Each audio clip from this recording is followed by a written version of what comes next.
Okay, I'd like to call to order the February 24th meeting of the Planning and Zoning Board. Ms. Miller, if you take the roll, please. Allison Thomas. Here. Chris Brown. Here. Deidre Strong. Here. Mitch Katz. Here. Jeffrey Meiselman. Absent. Judy Malika. Here. Gregory Snyder. Here. Okay. Next item is approving the agenda. Do we have any amendments to the agenda tonight? No changes. Motion to approve. Second. Okay. We have a motion by Mr. Katz, second by Ms. Thomas, if you'd call a roll on that. Allison Thomas. Yes. Chris Brown. Yes. Deidre Strong. Yes. Mitch Katz. Yes. Jeffrey Meiselman. Absent. Judy Malika. Yes. Gregory Snyder. Yes. Okay, we have no minutes.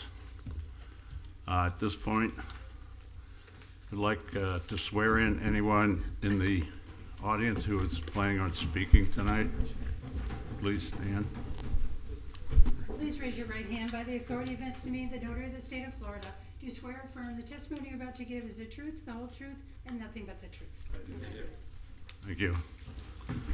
Okay. At this point, we'll take any comments from the public on anything that's not on the agenda. Just to note, if anyone is here for the infrastructure hearing, they could speak after the brief presentation, but Yeah, well, no one? Well, seeing no one, we'll move on with item 7, presentations. Ms. Dusty.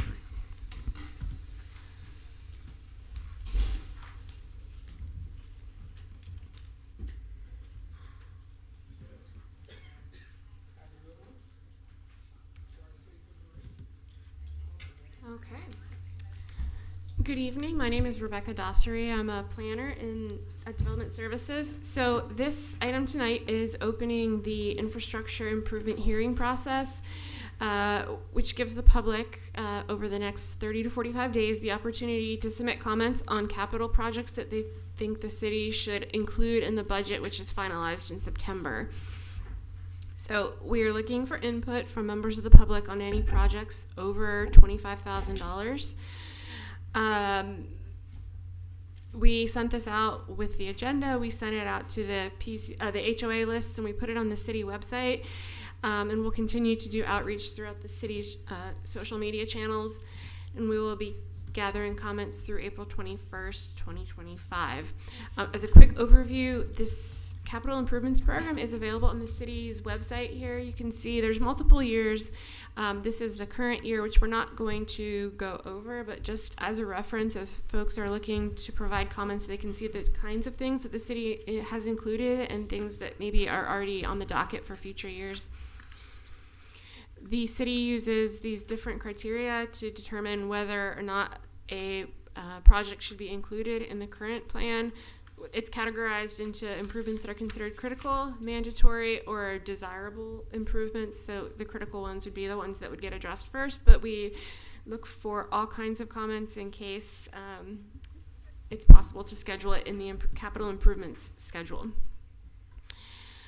Again, these are for items over $25,000 in value, larger things that impact the infrastructure. You can send comments to pzmail@mydelraybeach.com. I have no further comments, but if any members of the public wanted to provide comments, they would be welcome to now or via email.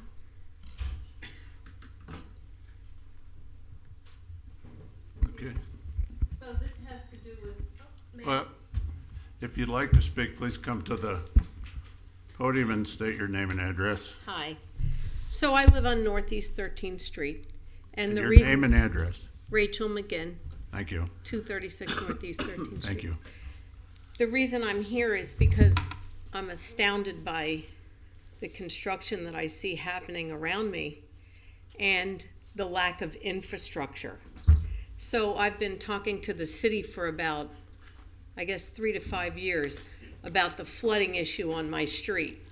And they have had engineers there, and they've had a drain installed, and recently, within the past 6 months, they told me that they've secured funding that will allow sewage and stormwater management on a larger scale to be installed. My concern is, why am I seeing all this new construction happening before the infrastructure is happening? It's obvious to me that we already have a exacerbating flood issue, and I'm not an engineer, but you don't have to be to see what's going on. So with the weather change and the change of little small 1950s houses being replaced by big, huge houses on small lots, we don't have the groundwater is running off. And I'm just here for that reason, that I wanted to see whether anything's being done to improve the infrastructure before we approve all these $2 and $3 million humongous homes in our neighborhoods that are just, they're not going to work. So that's why I'm here. Thank you. Thank you. Where's my time? Oh, and a quick note, we did receive 12 comments, or comments from 12 different people via email, and I've passed them on to all of you for your review, but we'll also provide them with the agenda item when we bring all comments in a unified document with responses from Public Works. I haven't gotten any. I sent it about 4:30, so you probably Okay. had already left. Anyone else with anything to say? Okay, board members. Ms. Malika. I don't have any comments at this time. I have gone to my community and asked for input and shared the email that went out to the whole city where they can put their email requests in. But I haven't received any feedback at this time. Okay. Oh, except, I'm sorry. Oh, go ahead. Of course, we know that in front of the Seventh-day Adventist Church, it constantly floods every time it rains. That is Northwest 3rd. No comments. Nothing? Mr. Brown? No comments. Ms. Thomas? No comment. Really? Mr. Katz? Sure, just more of a question. So Barwick Road, they've started the infrastructure on the south end of it, and I know that the phase 2 hopefully will be the north of Lake Ida. But there was a website, somebody actually just posted it today, so that like Barwick Road Improvements or something.com, where people could see the progress. Or apparently the link is broken, so I don't know. I mean, that'd be too good an update on what's going with the project, because it's definitely a lot of construction, a lot of feedback from the residents in those neighborhoods. So I pulled up barwickproject.com is the site, but I can double check with. Okay, maybe they had the wrong link before or something, but Yeah, I can something posted on social media. I saw it today. Yeah, so I can figured email it to you to make sure you have the direct link. Thank you. No problem. But otherwise, I know it's a mess, but it looks like it's going to be good once it's done, and it's much needed, especially when you get closer to the elementary school and we start on that side. Okay. And I have 3 things that came from my neighborhood. I know at least one of them has been emailed in. The one that I know has been emailed in is a proposal to make Atlantic Avenue into a pedestrian zone. And I'm sure that's never come up before, but Never. I still think it's a pretty reasonable idea, but that's a comment from the public. Also from my neighbors, we live adjacent to the Lakeview Golf Course, which is irrigated with reclaimed water. And I know there's a program of expanding the reclaimed water in the city, zone by zone, which I can't find a map of the zones anywhere. But it seems to me that, and it seems to my neighbors, that if we're next to the golf course, we ought to be able to get hooked into the reclaimed water fairly easily, more so than a lot of areas of the city. And I'm sure the same thing applies to those neighbors of the Delray Golf Course as well. I don't have the answer, but I'll look into that and either send it out ahead of time, or Public Works will have some of the answers for Yeah, this. but I think, obviously I'm not trying to control the project, Sure. but it seems like something fairly simple. Okay. And the other thing, I don't know how it really works, but at a point in the past, a few years ago, and I don't know exactly, but I'd say maybe 3, I think it was Waste Management spilled oil all down our street. And the city came and basically repaved in order to take care of that problem. And it's all wearing off. And the street doesn't need to be repaved, it needs to be resealed. And along with that, we have a number of manholes, if that's still a politically correct term, that are like 2 inches deep. So it's like having potholes in your street. And people want to get those fixed. I'll add that to the comments. Thank you. One more thing I forgot. Please. Is Lake Ida Road also. So Lake Ida between Congress and Military. They did some patchwork there, which I think the potholes were better than what they did the patches. I mean, it is a rough road. But they've done all east of Congress, but not west. So that's a lot of neighbors constantly are bringing up Lake Ida Road. I'll add that to the comments. Okay, Thank you. if there's nothing else, move on to quasi judicial items. And before I do that, I just have a question. Do you have that 3-minute timer? Do you know where it is? Hey, what am I?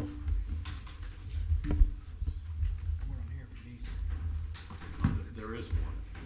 It goes with the chair.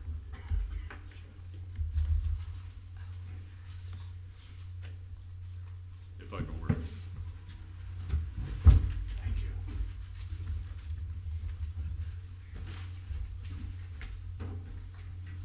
Okay. Before we start the quasi judicial hearing items, I want to read the quasi judicial hearing rules.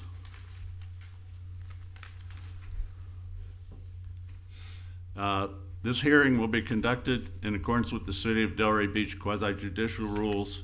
The applicant and the city shall be permitted to present their case. The public shall be allowed to speak for 3 minutes each, or a maximum of 6 minutes if the person represents an organization or group of people who are present but agree not to speak. The board members, staff, and the applicant may be allowed to cross-examine a witness. The city and the applicant will be allowed to offer rebuttal testimony. The decision to approve or deny an application or appeal may not legally be made on personal views as to whether a project is a good project or not, nor may a decision be based on the number of citizens who support or oppose a particular project.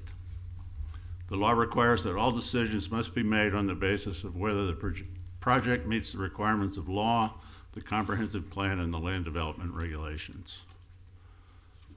Okay, so with that, can we move on to number, pardon? 8A. If the staff would enter that into the record. Yes. Good evening, board members. Rafiq Ibrahim, Principal Current Planning. I would like to enter file number 2024-258, Spodak Dental Expansion, into the agenda. It's a consideration of a level 3 site plan application with landscape plan and architectural elevations for a 2,668 square foot addition to an existing dental clinic. And the applicant is here to present. Thank you. Please. Hey everyone, Craig Spodak. Oh, ex parte. Yeah, excuse me, before you start, can we get ex parte on this? I've not spoken to anyone, but I used to I know the dental office. Okay. Your teeth look nice. Thank you. Mrs. Strawn? Thank you. No personal communication. Mr. Brown? No communication. Ms. Thomas? No communication. None. Mr. Katz? And I've just visited the site and looked around the building. Okay, sorry, but No go ahead, worries. please. Craig Spodak, 2001 Northwest 4th Avenue, Delray Beach, Florida. I'll make it really brief. Thank you all. I used to be in your position many years ago as a chairman. It's nice to see some familiar faces, and new monitors, and not having to have all the papers I used to carry around. But thank you for your service. And yeah, pretty routine. I'll have Jason, who represents Singer Studio, kind of go over any questions you may have. But thank you, guys. Thank you. Thank you. Jason Bregman, 227 Lake Terrace is where I live, and I'm with Singer Studio LLC. We're a design studio. We helped Craig with his original building that you see out there today, and we've just been assisting a bit with the current design expansion, but the professionals are listed there, and some of them are represented in the room today if you have any questions for them in particular. Going to go through this pretty fast. We have 10 minutes, right? Is that right? Okay. We should be able to do it faster than that. Yeah, it's a great project. If you're not familiar with the building, it's a LEED Gold facility from 2014, before the regulations required green construction. I think it's the first LEED Gold building in Delray Beach, I believe. And Spodek Dental is happens to be my dentist as well, but as a matter of fact, I think is a real premier dentist in South Florida, and the facility matches that. It's filled with natural light. It has rainwater harvesting. The place looks like a forest from the outside when you walk around. It's really quite wonderful. If you haven't been there, I recommend checking it out. Has a lot of outdoor ventilation, a lot of forced air from the outside to really keep the building very clean from an environmental air quality standpoint. If you don't know, Dr. Spodek and his father have been operating in Delray Beach since 1976, so it's almost 50 years. And they're a community and leaders in terms of dental work. They do free dental care days for elementary school students and veterans. You might not know, but I believe the police department here in Delray Beach actually also uses this building as a operations center for emergency events. So that's just something that possibly to note, just in terms of the community work that this dental group does. They're actually also installing a solar array on the entire existing roof of the building right now, which again might be a first for Delray Beach from a commercial building. So this is what the building looks like. A lot of cast in place. Existing, again, there's rainwater harvesting and rainwater scuppers that go feed directly into the landscape. The building is a kind of modernist type design. And again, 2014 LEED Gold, and there's 2025 putting the solar panels on the roof. So really a leader in green construction for our community. And we've had people, when we have people come in from other states and other countries, one of the local projects we show them is the Spodek Dental Group. You should be familiar with where it is on Atlantic Avenue. Just west of 95 in Atlantic High School. That's the general location. A little hard to see up there, but really in the end, all that's really being proposed are two additions on the east side, one on the northeast side and one on the southeast side. The southeast side is the addition of 3 operatories and some storage along a hallway. The northeast side opens up room for a new kitchen type gathering area, some additional office space, some additional storage and delivery space. There's some outdoor improvements, just some modifications to the courtyards to allow for more outdoor lunch and seating and things like that. The elevations, again, you can see there on the east elevation, there's some additional new glass. All the facades have new glass coming in. Natural lighting is a huge part of this building. Every operatory in the building currently has glass, and most of the operatories in the future also have glass as well. So operatories mean treatment rooms when people are sitting there getting their teeth cleaned and so on. So what you see here, the only addition that you see here is on the right. That's on the right-hand side, that's the southeast corner addition. That's the end of a hallway, has the glass there. And then there's like a clear story light on the east side. But that's what you would see. It's pretty similar to what it looks like today. The aesthetic is pretty much matching the current aesthetic of the building. That's what you see from the other side. So the addition, again, in the far right side there. In terms of the other addition, which is the northeast portion, that's you see on the left-hand side there. So that's really delivery, storage, and then the office spaces. The office spaces are all facing the east side, basically the garden in the back. Some minor landscape improvements. Again, if you've been out there, you've seen the place is just covered in trees. It well exceeds any LDRs for the entire city by far. For any type of development like this, has significantly more parking spaces than are required. And again, you can see those 2 additions where it says addition there on the northeast and southeast sides. In terms of program, a lot of the work being done is interior. work that really isn't, something that you guys are reviewing. So I'm just going to skip over those slides real fast just to show you. But again, you can see the southeast corner, the 3 new treatment rooms. And then on the right-hand side is the northeast corner, which has the new kitchen, offices, storage areas, and so on. So it's pretty basic. And a lot of it, again, is interior refurbishment. This is the new lobby space. So you can kind of see they're going to be doing some new treatments to the walls and things like that. A new kind of checkout area, because a lot of the checking out is automated or done actually in the treatment rooms these days digitally with those types of pads that are in front of you. So there's really not much that needs to happen in terms of like checkout area. So right now they have too much checkout area, for instance. It's mostly done in the treatment rooms. New office spaces and that sort of thing. So we have a lot of additional support slides, but if we don't need them, we don't need them. So just here to get your comments, any questions, and move ahead. We're excited to get this project going. Thank you. Thank you. Mr. Yadani?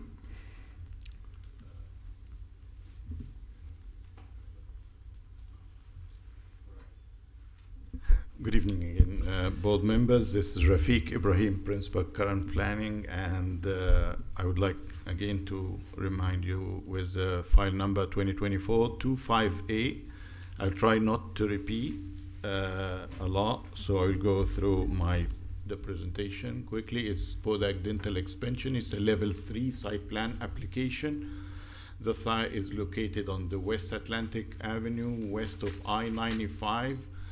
Just right to the east is where the letter A is on the screen, is an agriculture lot. To the north is an RM zoning district, residential multifamily. To the west is a planned office center, 2 vacant lots. And across the road is RL, low residential density. The floor area ratio allowed is 1. While existing is 0.15, and then with the proposed addition is going to be 0.18.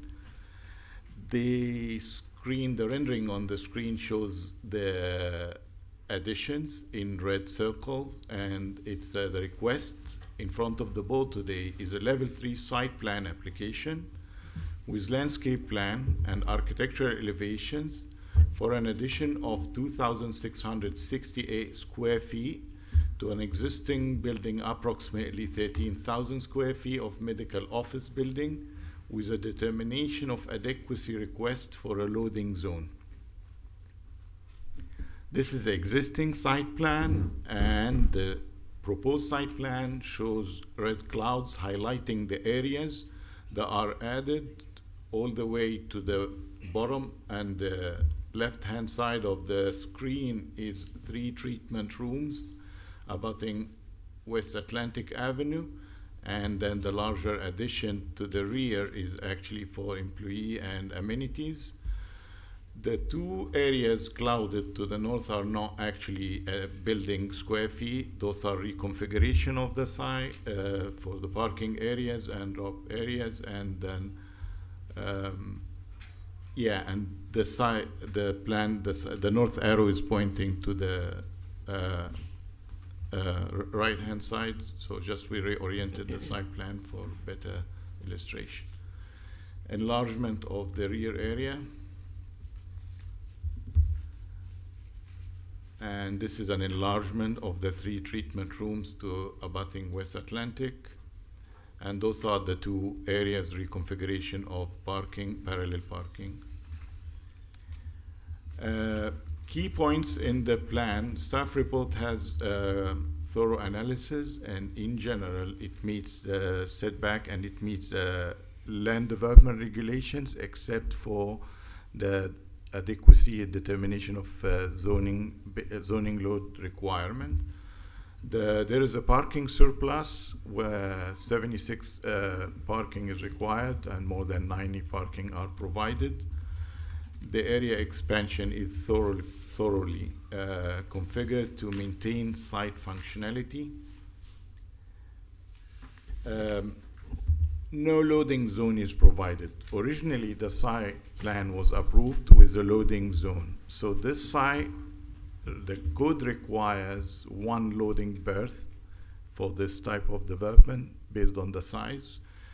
It was actually located where the red arrow pointing at, Now, due to the addition to the rear, this loading zone was removed. But consideration for the boards, this loading demand for the development will be accommodated in the interior through the process of reviewing the application with the applicant. They highlighted that they will be providing it in the interior drive aisle. And the applicant has advised through discussion and through the review process of the application that the existing loading berth was significantly underutilized. There is no anticipation of negative impact on the public street network since it's entirely contained within the site. The LDR section 4610B off-street loading determination of adequacy, the body approving the site plan associated with the proposed development shall determine the adequacy of the provisions which are made for unloading. So in front of the board today is action determination of the requirement of the loading zone. Landscape plan has been reviewed by the senior landscape architect planner and was determined complying to all code requirement, and on the bold plans on the screen are all new, and it was heavily, like there is a heavy landscape towards the eastern side of the property where the additions are coming. This is a colored one. They expanded the perimeter adjacent to the area of additions, and there were few trees removed due to the addition, but were replaced and added more actually than the required. The red circle highlight the addition. There is the existing elevation at the top and the proposed one towards the bottom of the screen, and the red circle highlight the addition adjacent to the West Atlantic Avenue. And again, this is a view of the waste elevation, the existing and the proposed, with the red circle highlighting the addition towards the rear.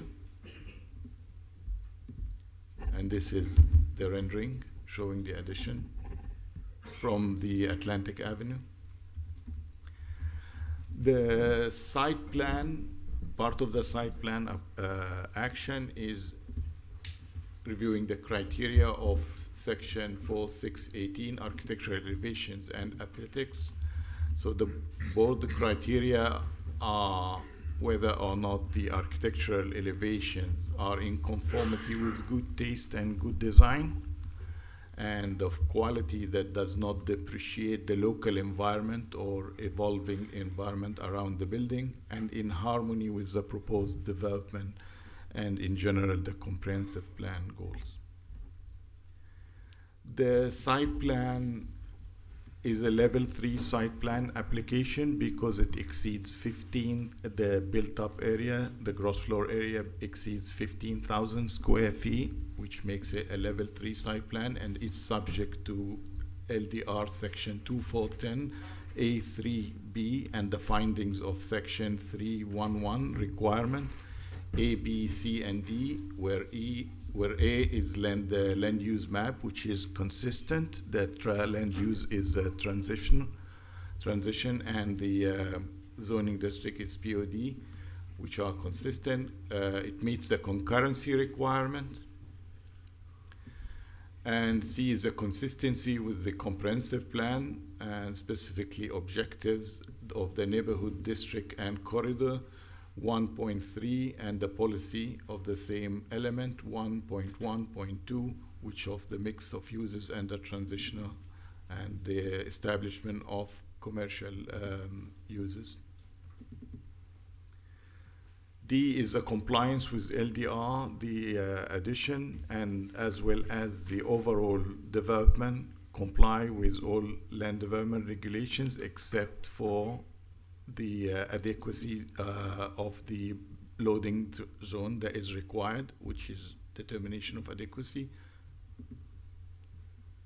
And those are the board actions on the screen and ready for any question. Thank you. At this point, I'd like to ask any members of the public who have anything to say to come forward. Seeing no one, does the applicant have any rebuttal or cross-examination?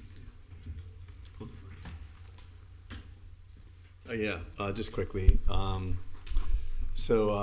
That loading zone, despite all my efforts to encourage FedEx or UPS to use it, they don't use it.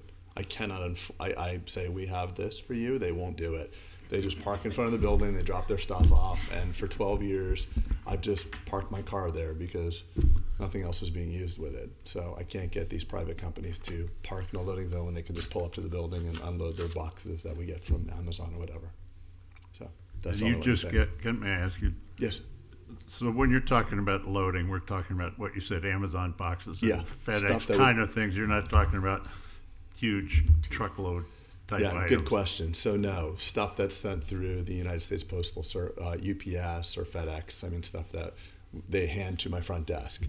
So I've really- directed them that we have an area for you. Yeah, I understand. And there's patients here, and they just don't listen. And then we get a new one every 6 months. So the only reason really that the loading dock would do you any good is if you ordered some huge new dental equipment. Yeah, which we haven't done in 12 years. I mean, when we do take on the delivery of dental equipment for the expansion, that would be on a day that we're closed. We would not be able to do something like that. Okay. But they're packages. They're small packages. Sorry. Thank you. Thank you. Staff? Yeah, no comment. Okay. Board, Mr. Cass. I think it's a great addition.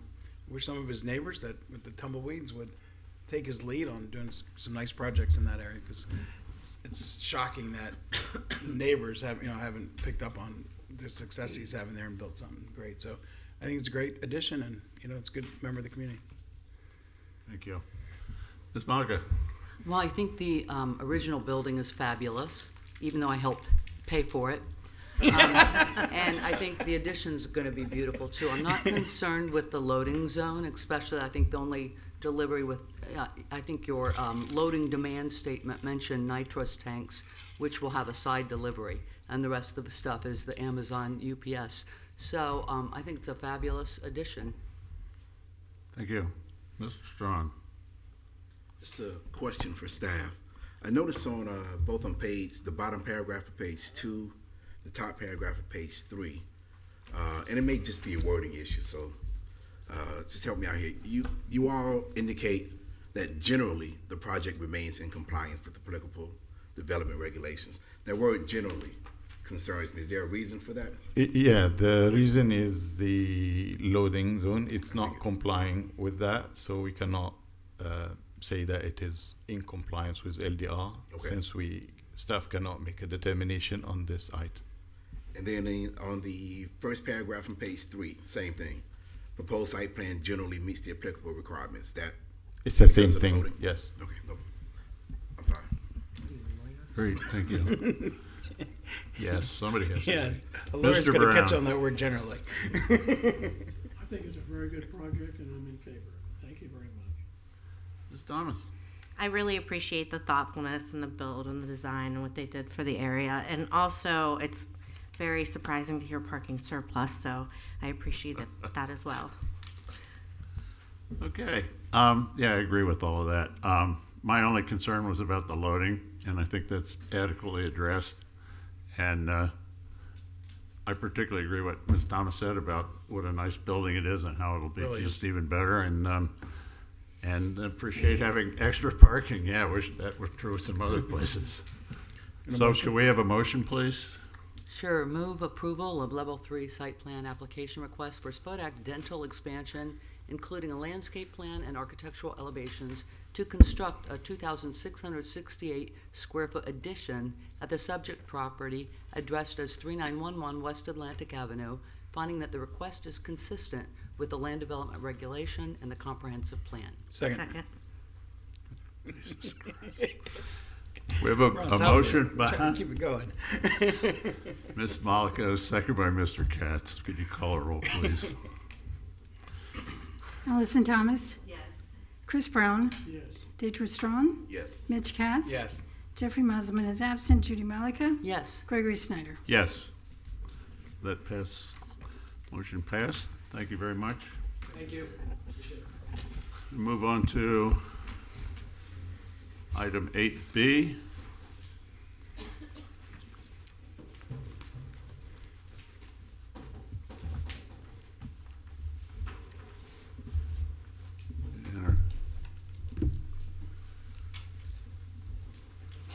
Teeth of the dogs.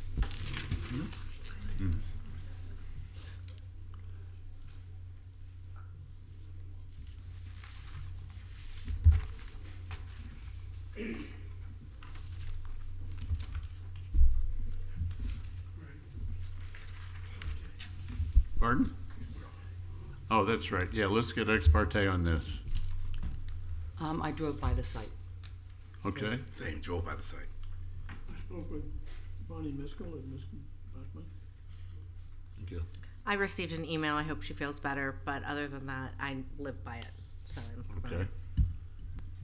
Just familiar with the site, and I'm assuming it's the same Chewy customer, but I don't think it's the same Chewy, right? It's chewy.com. I know I Yeah. have that. I don't Oh, okay. Is it the same company? Yep. Oh, it is. So Oh, yeah, it is. I do buy dog food from them. Okay, Every month and it yeah, comes to the house whether they like it or not. I buy cat food from the online, and I've visited the site. So at that point, I thought the logo was about the same. So my name is Rebecca Dossery. We're entering into the record file number 2025-095, and we have Christina Belenke here for the applicant. Good evening. It's a pleasure to be here again for the record. Christina Belenke of Miskell Backman. My address is 14 Southeast 4th Street in Boca Raton. And I'm here representing the applicant this evening for the Chewy Vet Care. So yes, as many of you probably know, Chewy started here in South Florida. It's a local company that started with their online sales and kind of revolutionized the pet care industry. Instead of having to go to pet supermarkets and local stores to buy dog food, I now have it come to my house. I can get medicines delivered for my 2 dogs and fairly quickly and efficiently, which is great for those of us that work all day. So they have expanded now into the vet care industry, which is kind of a natural progression for them, and have been opening up these vet care locations throughout South Florida. And so they are seeking to enter into some vacant tenant spaces at the Delray Place South property, which is highlighted on your screen. So just again, to put things into reference, it is located on the east side of Federal Highway, north of Tropic Boulevard, south of Eve Street. And so this shopping plaza on the south is affiliated also with the property on the north. It's the same property owner. I actually used to live in the Tropic Isle area and saw before the property was kind of revitalized what it looked like, and I drove by there again before this meeting, and just the magnitude of the changes is really impressive. Also, you know, the tenants that are in those areas are definitely higher quality than they used to be because of it, and so this property owner really cares about, you know, doing good for the neighborhood, putting a good representation on for the city. It's obviously along Federal Highway, which is a major corridor, and trying to get good community serving uses on the property as well. And so this is the approved site plan. I think the latest approved site plan, there was a modification done in 2019, but this site plan is consistent with what is going to be proposed. And really, we're just speaking about kind of that corner. It's the northeast corner of the site where you have the red box indicated. So there are tenant bays 200, 202, and 204 that are currently vacant. And that's where Chewy Vet Care is seeking to operate its veterinary clinic. It would be about 3,685 square feet with those 3 tenant bays. And they would be operating 7 days a week. And the hours of operation would be from 7 a.m. to 9 p.m. This is an important distinction because typically the code allows for veterinary operations between 7 a.m. and 8 p.m. We're seeking to remain open for an additional hour, which is consistent with the other retail type establishments that are located within this commercial plaza and the one to the north. So we just want to make sure there's consistency so that people that are kind of frequenting between the different commercial uses have the ability to, stop somewhere and then pick up their pet at a later time, or accommodate those who are working later hours as well. There are no exterior changes proposed to the building or the site plan. Everything that was approved previously on the site plan remains the same. So just wanted to make sure that was clear as well. Otherwise, the vet clinic is probably fairly similar to those that you and I may have frequented in previous areas or in other areas. You enter into the main door, which is located over here, and you get into the waiting area and reception area. So you would have somebody check in your pet, and then they would lead you to an exam room once they're done with the check-in. There you might have intake, you might have kind of the general vet tech, ask the questions. Maybe a doctor will come in and speak with you. And then for those pets that are seeking additional services, such as dental cleanings or surgeries, if they need kind of an x-ray, those pets would be escorted into the back. You have this door here that leads into the back area that is just for those employees and pets. You can see you have a radiology area, an area for lab work, pharmacy where they keep the medications for pets, the surgery area, and then you have back of house, the offices for the vet and their support staff. You have a break room here, general laundry area, and electrical room in the back. So all of the activities are taking place within the enclosed building. There is no outdoor use area proposed here, so everything is going to be contained. All of the interior spaces will have solid core doors to prevent sound from dissipating out from those areas. In addition, right now there are 3 doors in the rear. So you have this central door that's going to remain, but that's by the electrical room, laundry, back of house areas. And then there's a door here that will be closed off, and one on this side as well. So we're limiting any kind of potential exposure to the outside areas through closing those 2 doors up. This is the proposed elevation, the front elevation for the property. Again, it's not changing in terms of what's existing out there today, but we are proposing some film on the windows to bring some life and some fun to the vet, and you obviously have the sign there as well. Now, with the conditional use standards, there are 2 findings that need to be made: that the use will not have a significantly detrimental effect on the stability of the neighborhood within which it is located. And again, we're doing everything we can to minimize any potential noise with the solid core doors on the interior, isolating the interior spaces so that they are even internal to the building itself. And again, absolutely no outdoor use. If you're bringing your dog or to the vet, they might sniff on the grass outside and do their business before heading into the vet clinic, but that's about the extent of it. And then the veterinary clinic use will not hinder develop or redevelopment of nearby properties. And again, these properties have recently been revitalized. To the south is the Graco Mazda, which is also being revitalized now, so it's not anticipated to hinder any kind of redevelopment in the area. And then secondarily, you have your findings related to the land use map concurrency. So the vet clinic is allowed in the PC under a conditional use. It will not adversely impact concurrency. The staff report goes through those concurrency findings, but it's not anticipated to have any impact on water, sewer, waste collection, anything along those lines. The veterinary clinic use is consistent with the comprehensive plan, and again, the staff report details many different policies that are consistent with the request.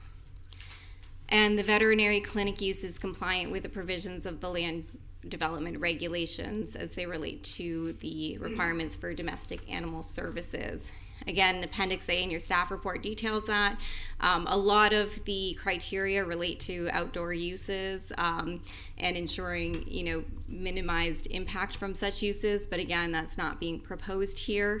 And the only other thing I want to ensure I address with the land development regulations is when this project or this property was coming through with the site plan modification in 2019, there was essentially a blended parking rate that was applied for the project as a whole. So rather than splitting up your retail uses and your restaurant uses and having separate parking rates, a rate of 3.3 spaces per 1,000 square feet of leasable area was approved. So restaurants utilize that rate, retail utilizes that rate, and now we're requesting to come in and utilize that same rate.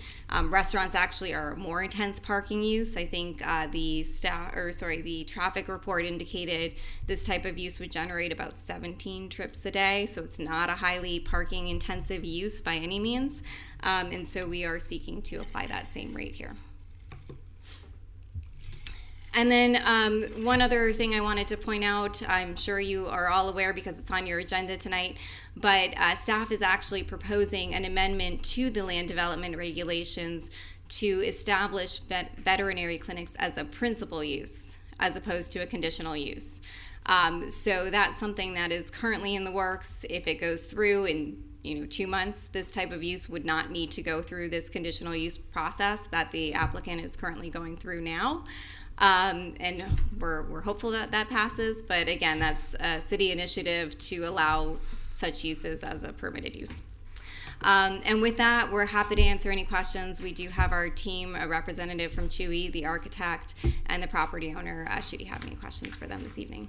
I appreciate your time. Ms. Malinky, thank you very much. Thank you. And Ms. Rosenberg here, working on it. Good evening. Oh, here we go. Alexis Rosenberg, Senior Planner for the record. Let me start off again. I'll try not to be too repetitive, but the subject site is within the Delray Place South Shopping Center, which is on the southeast corner of South Federal Highway and Eve Street. The property is just under 2 acres, and it includes a total of 22,089 square feet of retail, restaurant, and personal services. The property is in the planned commercial zoning district and has a land use designation of general commercial. And the veterinary clinic is proposed to take up units 200, 202, and 204, which totals 3,685 square feet. Here's an aerial of the shopping center. It has street frontage on 3 sides. We also have a 20-foot alley to the east.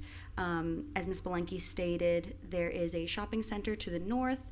We also have auto uses to the west and to the south. And then to the east, we have some multifamily residential across the alley.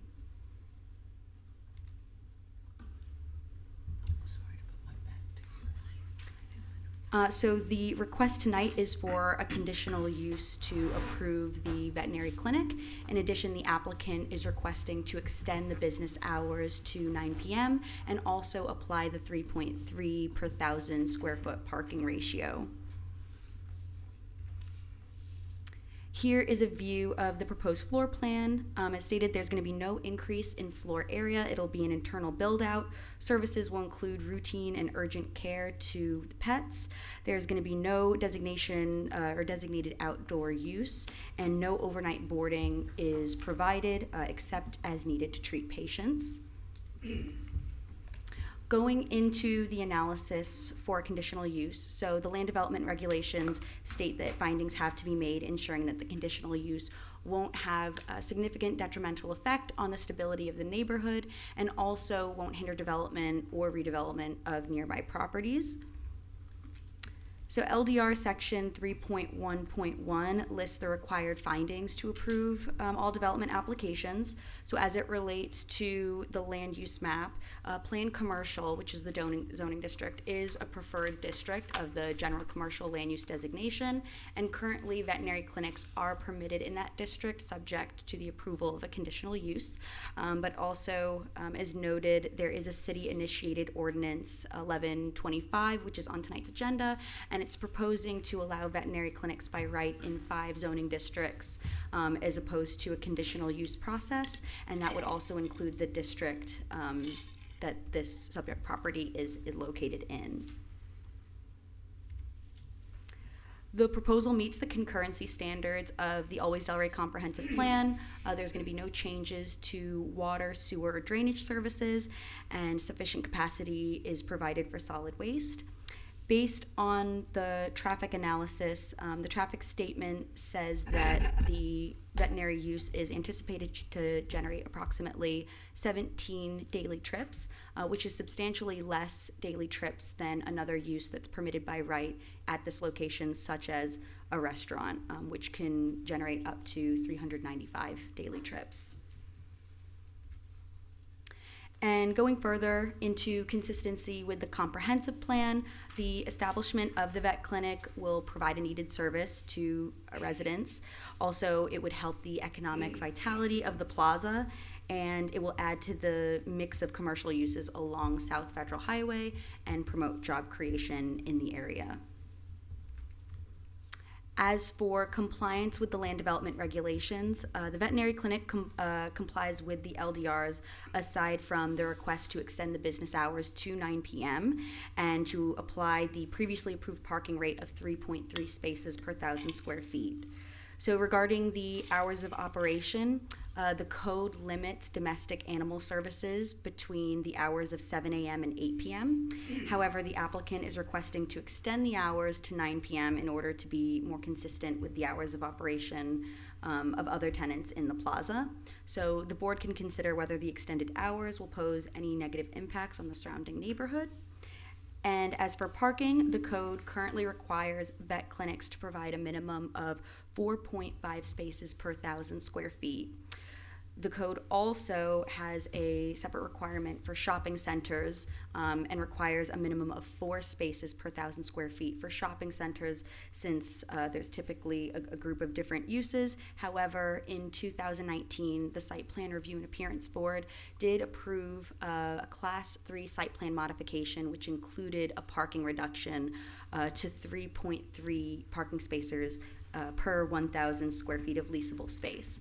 So as part of this request, the applicant is requesting that the previously approved parking rate be applied. We have the image. It's a little bit difficult to see, but the image is a breakdown of the parking that the applicant provided, going through all the different tenants and the number of spaces that are required based on that 3.3 parking space ratio. So applying the 3.3 ratio, including the vet clinic. So the vet clinic would require 12 parking spaces, which would result in a total of 82 parking spaces required for the plaza, and currently 90 spaces are provided. Also, just something to note, if the required 4.5 spaces were applied, the vet clinic would be required to provide 17 spaces, which would mean 87 spaces total would be required for the plaza. They would still meet the parking requirement. There would still be a surplus of parking, but I know they wanted to allow that buffer so they remain to have a good amount of parking spaces. Going into the specific regulations for domestic animal services. So again, aside from the hours of operation and the parking, the use is fully enclosed with solid core doors. Also, there is no designated outdoor area or outdoor activities associated with the use. Any disposal of biohazardous waste will be handled through a third party. And no overnight boarding will be offered except as needed to treat any of the patients. So here are the board options. This is a recommendation to the City Commission, and that concludes my presentation, and I'm available for any questions. Thank you. Is there anyone public who would like to speak to this? Seeing no one, does the applicant have any cross-examination or rebuttal? Does the staff have any cross-examination or rebuttal? No. Real quick to add for the public comment, I did hand something out at the beginning of the meeting. We received one public comment. Right. That was for this item. And actually, if I may address that. Yeah, please. So yeah, we were a little surprised when we saw that letter because the property owner has a very good relationship with that individual.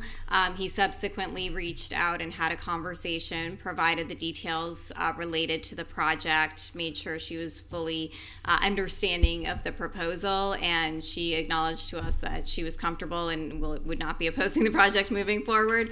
So we just wanted to make sure that was clear. She's not here this evening. So it just, again, wanted to mention that for the record. Thank you. Okay, who would like to address this? I had a couple questions actually, and with regard to the layout of the interior, what's an isolation room? I don't know if maybe a representative can address that. I'm just trying to determine, like, if there's noise concern. Can you Yeah, no. identify yourself? Oh, sorry, Scott McDonald with Chewy. I'm the lead designer for Chewy. The isolation room is it's an isolation room for sick pets. So if there is a reason, like if a dog comes in with a kennel cough, it's very contagious. They don't go through the general population. We would ask them to come to the back door. We would have them come into the back door and right into isolation to keep them isolated from the rest of the pets that are inside there. It's honestly, to be perfectly honest, very, very rarely used, and we're actually looking at system-wide taking it out of our program because it's not used. But it's in the plan for right now. So, while you're up here. Sorry, we just realized Scott has not been sworn in. Oh my gosh. So Apologies. if we could do Can that. you please man, Scott, swear you're in Yes. Scott in? Please raise your right hand. By the authority vested in the notary of the state of Florida, do swear or affirm the testimony you're about to give is the truth, the whole truth, and nothing but the truth. Yes. Oh, Christine. You got Christine in the I same know. time. So, Scott, don't Okay, leave great. yet, Scott. I Yeah, had, go I ahead. had another Yes. question, and that's with regard, I mean, the concern, even though they said it's resolved, the concern from the neighbor was noise. Like, my dog doesn't bark when it goes into bed, it's too scared, right? And I'm in and out with it. But if the dog has a surgery and has to stay overnight, I mean, do you have is there a facility for that, or what do you do? So generally speaking, so that would almost be, if we had to keep a pet overnight, it's borderlines on emergency vet care practices, which we do not provide. It would be an extreme case where we would keep a pet overnight. We do have kennels within the space. They are located,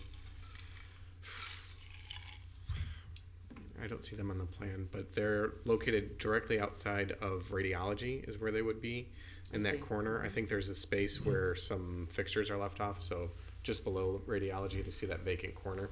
There's some kennels that would be located there where we can have oxygen put into the kennel directly if they needed that and that type of stuff. But that's where they would be kept. But again, that is a very, very rare occasion when that is happening or would happen. So my last question is that all of those treatment rooms in the back, are you providing any soundproofing? And I know the solid core doors, which are Yes. fabulous, but is there any kind of soundproofing in the? So what we are providing right now, so the general construction of the building as it exists today, the exterior walls, as very typical in Florida, is block wall, CMU block concrete, which is going to do a large amount of the sound dampening, to be honest. But in addition to that, we are providing, you can see there's a darker hatch line that's right in front of that. And that is another wall that we're providing on top of it, which is a 3 5/8 inch stud wall with insulation and gypboard. So the door itself will help, and that's going to be the weakest point, which is a hollow core steel door, which is will help deaden the sound itself. But the walls surrounding are very robust walls. Thank you. Mm-hmm. Okay. Mr. Brown. Mr. Brown, I think it's a good addition to the neighborhood. Nobody can hear you. He likes it. Mr. Stroll. I think you've made a nice presentation, and I'm in favor of it. Thank you very much. Thank you. Okay, Ms. Thomas. I like that it's located in the part of the plaza that it is, because I think that is going to alleviate the stress of Linton and where Trader Joe's is near there and everything. So I am in favor of it. I also don't have a problem with extending the hour as well, because especially with the rest of the plaza being, you know, the same time, I don't think that that's an issue at all for me. And as far as the noise, with the car dealerships around the area, right there, it's congested. With repairs and the ins and outs and things like that, I think that, you know, taking care of a dog after 6, before 7 o'clock is still, you know, appropriate for the noise. And it also helps the people that work all the time to be able to get a normal priced vet treatment during the day as opposed to emergency. So I like the project. Thank you. Mr. Katz. I had the same questions as Ms. Malika, and I think I'm satisfied with the answers as well.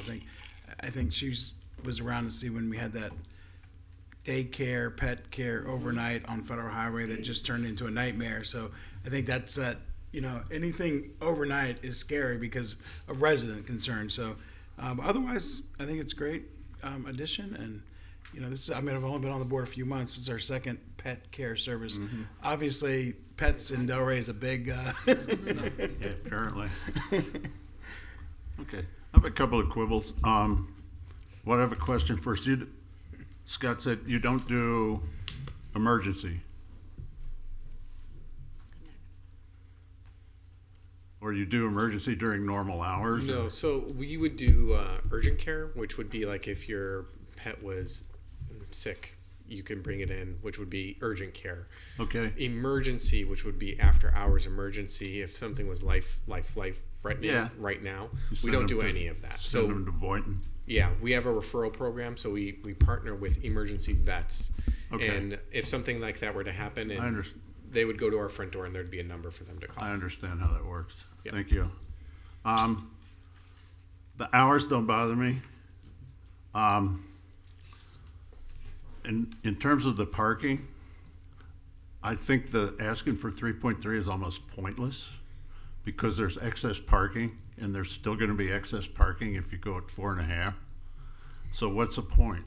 Well, so right now, I'm told some of the outdoor seating areas are kind of calculated within that range too. So it's just to allow for some flexibility in the future if things change, if there are, you know, changes to the outdoor seating areas, expansions, you know, mainly for the restaurant uses. Obviously, as was mentioned here earlier, parking in the city is a concern, and there's really no place to expand parking in that area. Again, to put things into perspective, right now, a restaurant can go in there and apply the 3.3 parking space rate, and that is a significantly more intense use than what's being proposed. I'm saying it doesn't really affect anything other than, as you said, maybe flexibility in the future. Flexibility is the main thing. So that's, I don't know, okay. I would like to see a solid core door where you don't have a solid core door. And I'll have Scott address that. Sorry, so you're are you mentioning like that The exterior back door is not a solid core door. Why can't you put in a solid core door? It's because we only have it because it's an existing door. It's a hollow metal door. We can replace the leaf with a hollow metal solid insulated door, which would be the best. That would be fine. Suits me. You know, something that's just more sound deadening than just a normal hollow door. Yeah, we could do that. Please. I mean, that's all I would say. Other than that, yeah, I think it's, I think it's a good addition. I think the overall plan is good. I would like to have a motion that includes the door. Sure. Move to recommend approval to the City Commission of Resolution Number 33-25, a conditional use request for a Chewy Vet Care to allow a plus or minus 3,685 square foot veterinary clinic at 1911 South Federal Highway, units 200, 202, and 204, finding that the request is consistent with the land development regulations with the comprehensive plan, subject to conditions of a more solid core door in the rear entry. Hollow metal insulated door. As meant, yes. Okay, as amended. Second. We have a motion by Mr. Katz, second by Ms. Malika. Ms. Miller, if you could take the roll. Allison Thomas. Yes. Chris Brown. Yes. Deidre Strawn. Yes. Mitch Katz. Yes. Jeffrey Mosman absent. Judy Malika. Yes. Gregory Snyder. Yes. Thank you very much for your time this evening. Thank you. Appreciate it. Thank you. Thank you. I had no idea. And Vets too. good luck with that. It'll be nice. Yeah, get a good doctor. I'll be your But customer. you need smaller boxes for the deliveries. What? Smaller boxes. Oh, That's because we have robots put some of the dog food. Yeah, well, I don't have a robot at my house to lift the Chewy box. Well, they sell smaller boxes. Have a good day. You buy the heavy thing, a bag of food, it's gonna be heavy. I get like a bunch of stuff and it comes in one box. Sorry. Okay, back to business. Ms. Dasri, could you enter the next item, please? Free shipping.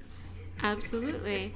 So my name is Rebecca Dossery, entering into the record file number 2025-088. Do we need, Ms. Warren, do we need ex parte on this? No. Okay. I didn't think so, but, You may need it on 8E, but not for this. That's correct. oh, yeah, So this simple... Okay. please, sorry. That's fine. So the request before you is this very simple but broad change to policy NDC 1.4.7, which would allow commerce land use to be applied south of Atlantic Avenue. You have 4 applications on your agenda tonight that are all very interrelated. So each application has its own set of findings that are associated with it. But this particular application or this particular request is city initiated for the reasons I'm about to go into. So why this amendment? So the Congress Avenue study, which you all saw, I think about a year ago, identified that there's a really strong market for home improvement and light industrial uses, things like tile companies, cabinets, etc., which are not allowed by the MROC zoning district. Existing non-conforming buildings that are designed for these uses, it makes it very hard for them to get new tenants, and they can't expand their business operations to maybe make it more functional. We've had multiple inquiries from businesses that are trying to locate in the area south of Congress Avenue, which is predominantly we have all these competing acronyms. Sorry, Congress Avenue mixed CMU. use and MROC zoning. So there are, again, limited industrial areas in the city that are all at risk from being turned over to other uses, and especially this large industrial parcel that you see there is currently being reviewed for a Live Local project, which is essentially 100% residential, except for 3,000 square feet. So this is related to a privately initiated amendment that we received for this parcel at 955 to 975 South Congress Avenue, a land use map amendment from Congress Avenue mixed use to CMR, Commerce, and then another request to rezone from MROC to MIC, mixed industrial and commercial. So although in the city we try to be very customer friendly, we don't automatically run out and do amendments for every request where there's a competing policy like this, but we are moving this forward as a city initiated amendment to allow commerce land use south of Atlantic Avenue because it's so compatible in the opinion of staff with some of the recommendations in the Congress Avenue study that we've intended to implement, but it's on our very long list of things to change. So commerce land use is used for industrial uses. The comp plan very clearly requires that we preserve industrial land uses and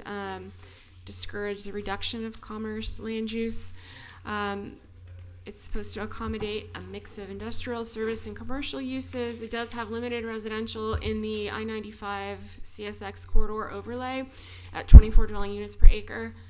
And our comprehensive plan does specifically call out the need for an analysis to determine if Congress mixed use, land use, and commerce should be combined, because there are a lot of similarity between these two land use categories. So this shows you where we have commerce land use now. There's Southeast Delray, generally south of Southeast 10th Street and north of Linton. There are some pockets there, and then north of Atlantic Avenue along Congress Avenue is the primary location for this land use. So we wanted to keep in mind a few facts about the land use that we have in the city and zoning designations. 3% of the city is designated industrial type land use, and then 3% corresponding zoning. And you can see on the south portion of the corridor that we've had a lot of primarily residential developments come into MROC zoning. They've either rezoned or have gotten a rezoning to special activities district to accomplish their goals of only residential. And again, out in Delray, there's 386 units coming in there, 154 of which will be workforce, which is excellent, but it won't be the active industrial use anymore. So those are just some things to keep in mind as we were analyzing this request. So this is an image of some of the industrial clusters that were identified in the Congress Avenue study. The strategies report, it was performed by CBRE, a national real estate analysis firm, and StreetSense, who specializes in placemaking. So you can see that definitely north of Atlantic Avenue, there is a strong clustering of light industrial uses and home improvement uses. And to the south as well, there's quite a few clusters of these uses. There's no expectation to read these, but just to draw your attention to some things in the report, which was provided as an attachment. So the report definitely recommends that we increase the flexibility of MROC zoning to support the light industrial, because it's a mismatch now, and allowing some non-residential uses more broadly by right was a big recommendation. So the existing zoning, again, doesn't match a lot of the uses that are south of Atlantic Avenue. So I'm not going to beat a dead horse on these slides. It's more of the same thing. But again, streamlining regulations to support these types of industry clusters was a focus of the study. So this shows the different sub-areas in the study that were identified. Sub-area 3 and 4 is the area south of Atlantic Avenue, as you can see from the map.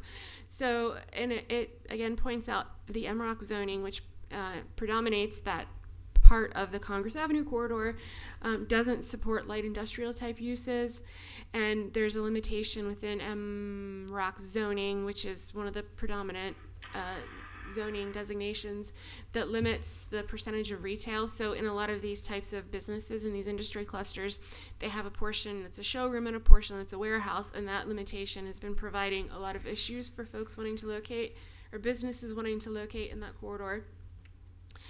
So with commerce land use, there are 3 preferred implementing zoning districts: MIC, mixed industrial commercial zoning, light industrial, and planned commerce center district. They have very similar characteristics, whereas light industrial is more on smaller sites, and MIC and planned commerce center are for larger developments that incorporate a mix of uses to that support each other in different sectors. So this again is very small, but these are the different implementing zoning districts and some of the uses that are in those. By and large, they're very similar. Office centers, light industrial, research and development, service industry, and some retail. But MIC is a more robust district in that some of the industrial uses that it allows are more expansive than those that are limited in, say, MROC zoning, for example, or light industrial, with the exception of adult entertainment establishments. And there's another item on your agenda tonight. So there are quite a few restrictions on this use anyway, but to be proactively safe, we're bringing along this parallel amendment that would prevent the adult entertainment use south of Atlantic Avenue on the Congress Avenue corridor because of the predominant residential character that has developed, with the exception of the industry clusters. So the consideration for the board for ordinance number 525 is that, given the character of South Congress and how this aspirational MROC zoning and Congress mixed use district or land use haven't really materialized, and these uses have stayed, that we expected would just eventually move along to another location. So given the actual character of the corridor, we would just ask the board to consider if it's appropriate to allow CMU land use and these corresponding zoning districts as an option south of Atlantic Avenue. Not that we would think there would be a broad rezoning of all properties, but for properties that are south of Atlantic Avenue that have that more industrial character, this may be a good option for them, that we wanted to add to the toolkit of the city's economic development options. So that concludes my presentation. If you have any questions, I can field them as best as I can.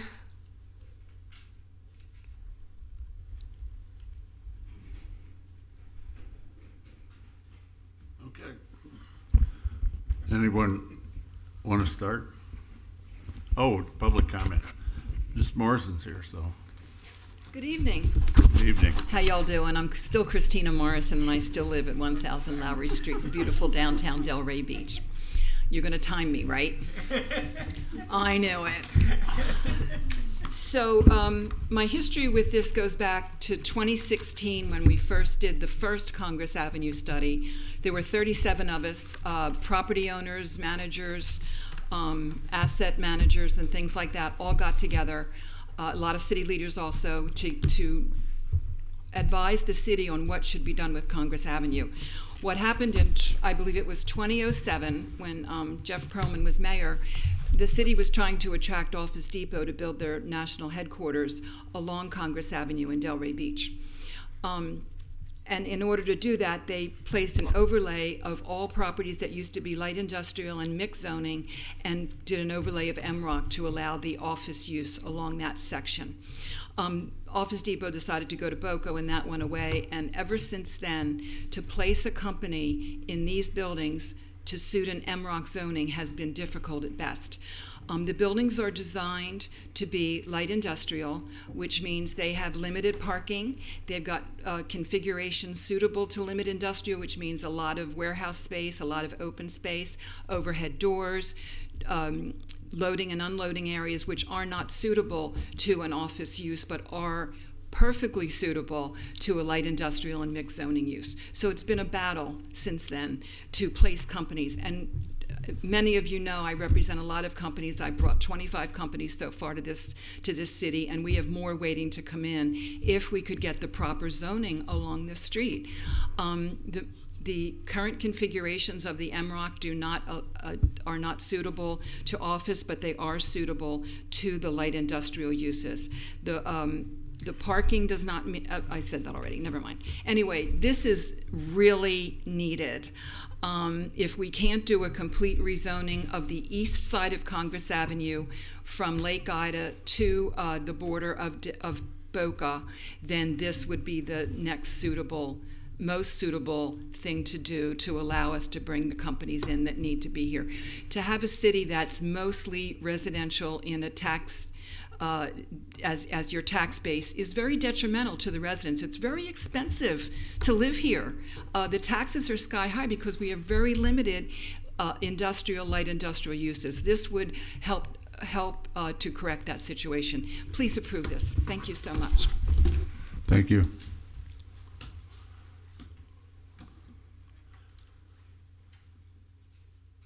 Board comments? Ms. Malika, you can start.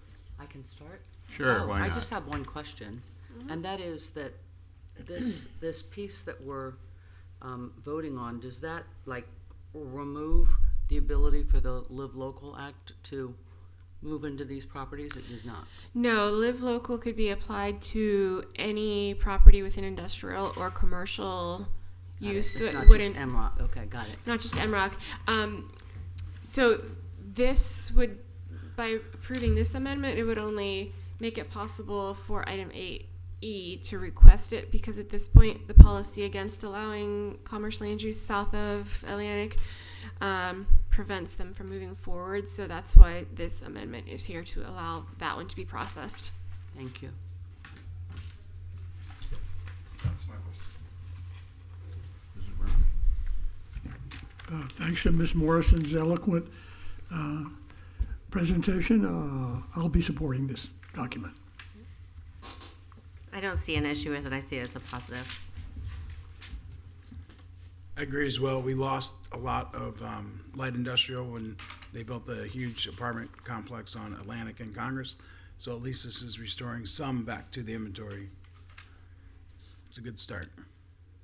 Because like Ms. Morrison said, we have with all residential, you're not getting the tax income because of the homestead and other things that we're getting that you get from commercial, and it hurts all the taxpayers. So I'm in support. Okay, I agree. I move a recommendation Your turn. of approval of ordinance number 5-25, a city-initiated amendment to Always Delray Comprehensive Plan by adopting a text amendment to policy NDC 1.4.7 of the Neighborhoods, District, and Corridors element, finding that the amendment and approval thereof is consistent with the comprehensive plan and meets the applicable criteria set forth in the land development regulations. I second. Okay, we have a motion by Ms. Mulligan, second by Ms. Thomas. If you call the roll, please, Ms. Mulligan. Allison Thomas. Yes. Chris Brown. Yes. Deidre Strong. Yes. Mitch Katz. Yes. Jeffrey Muslim absent. Judy Malika. Yes. Gregory Snyder. Yes. All right. Okay, and then we have, let's see. So normally we would have an amendment like this in our legislative items, but because of the connection to the other items, we have it in this section of the agenda. Wait. Sorry. We just make a Normally motion to we approve? put amendments to the land development regulations in the legislative items, but we're presenting it to you in the quasi judicial, just so that you have a little more Goes with continuity the- between the applications. That's fine. Please go ahead with this. Okay. So we're reading into the record, file number 2025-094. We're asking a recommendation from the board on this amendment to adopt regulations that prohibit the location of adult entertainment establishments south of Atlantic Avenue.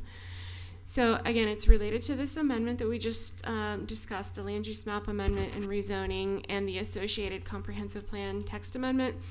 MIC zoning is one of the only zoning districts that is the only zoning district that allows adult entertainment establishments. So if commerce land use was to be allowed south of Congress Avenue, it would allow the potential for MIC and the potential for adult entertainment establishments to locate there. And let's see, do I have this? Yes. So given the character of the corridor, which is south of Atlantic Avenue, there's quite a bit of residential development there. Whereas north of Atlantic Avenue, there is, it's definitely an industrial character type area. And this is, again, shows the location of existing commerce land use and then what the conditions are south of Atlantic Avenue. So the proposed language is just very simple. It's one small clause just to add to the existing prohibitions on adult entertainment uses to prohibit it south of Atlantic Avenue. It's already prohibited to the east of the CSX rail line, so that this isn't taking away a right that properties in the existing MIC zoning have. It's just adding on this additional protection should this comprehensive plan text amendment be approved. Again, so arterial roads are already prohibited from having adult entertainment establishments. So it was almost overkill, but we wanted to make sure that we were providing this protection for any unintended consequences. And we have these policies about maintaining the commerce land use. And so, again, this is related to the comp plan text amendment, which would allow the expansion of such while preventing the neighborhoods that are along the corridor. We have to run this amendment concurrent with the comprehensive plan text amendment, which has 180 days between first and second reading. So you'll see all 4 of these items on the commission agenda at the same time.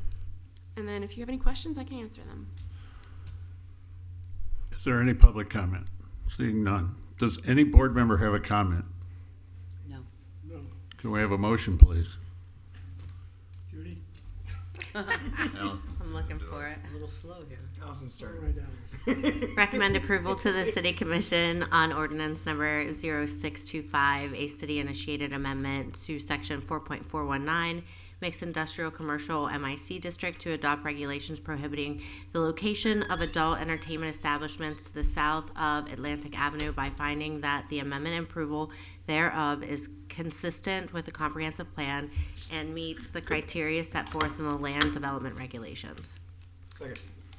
We have a motion by Ms. Thomas, second by Mr. Katz. Could we have a roll call, please? Allison Thomas. Yes. Chris Brown. Yes. Deirdre Strong. Yes. Mitch Katz. Yes. Jeffrey Musselman is absent. Judy Malika. Yes. Gregory Snyder. Yes. Okay. Does everybody want to keep going or take a short break? Let's plow through it. Plugging away. Okay, go for it. And please enter Then we'll have the next. Member sandwiches before number 9. Okay, the next Yes. item. Good evening again. Alexis Rosenberg, Senior Planner for the record. I would like to enter file number 2025-053 and 2025-052 into the record, which is a privately initiated small-scale land use map amendment from Congress Avenue mixed use to commerce, and a privately initiated rezoning from mixed residential office and commercial to mixed industrial and commercial. And we're here with McKenna West from Cutler and Hearing, who's the agent for the application.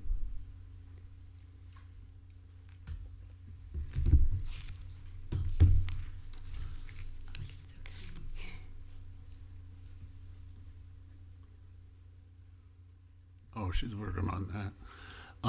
Ex parte. None. Just roll by. None. None. Visited the site. Drive by all the time. Great, thank you. Please go ahead. Thank you. Good evening. My name is McKenna West, presenting the application for Delray Commercial Center, proposed rezoning and comprehensive plan map amendment. The site is located on the northeast corner of Congress Avenue and 10th Street / Lowson Boulevard, just west of I-95.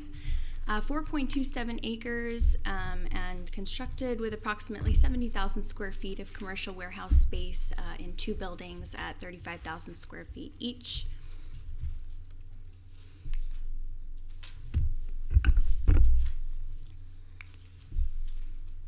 The subject request tonight is comprehensive plan land use map amendment from Congress mixed use to commerce. There's those acronyms again. And rezoning from MROC to MIC. That's mixed residential, office, and commercial to mixed industrial and commercial. Just going to breeze through a few maps to demonstrate. So this is the existing future land use at Congress mixed use. The existing zoning is MROC. The proposed future land use is commerce. And the proposed zoning is MIC. I want to go over a couple of the surrounding land use for the site. So the north is actually one of the same 35,000 square foot buildings, the same building as what's constructed on the subject site, 35,000 square feet of light industrial commercial warehouse. Just to the south across 10th Street is a commercial plaza featuring retail and a gas station. Across the street to the west, across Congress Avenue, there's a professional office district zoning with a professional office, a single-family residence, and residential multifamily development condominiums. And just to the east, we have the railway corridor, just further I-95, and then a large industrial swath. Wanted to include some photos just to give you a feel for the built condition and some of the uses of the site. So on the top there, on the right, we have a window and door specialty store. On the left, carpet and design specialty store.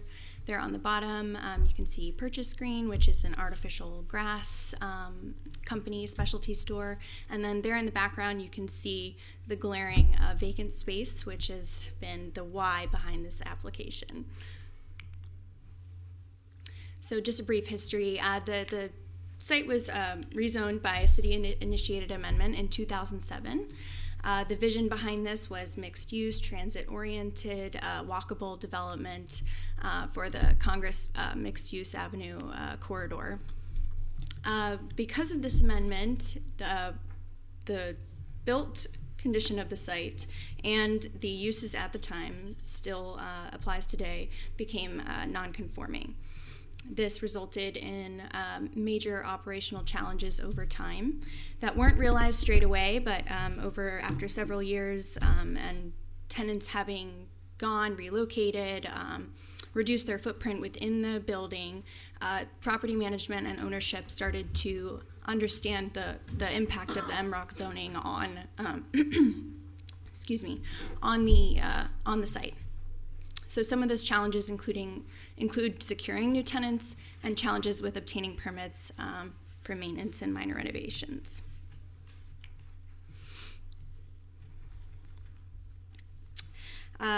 Just briefly, going to breeze over the study. We kind of went in depth with that with the last item, but the study said it best.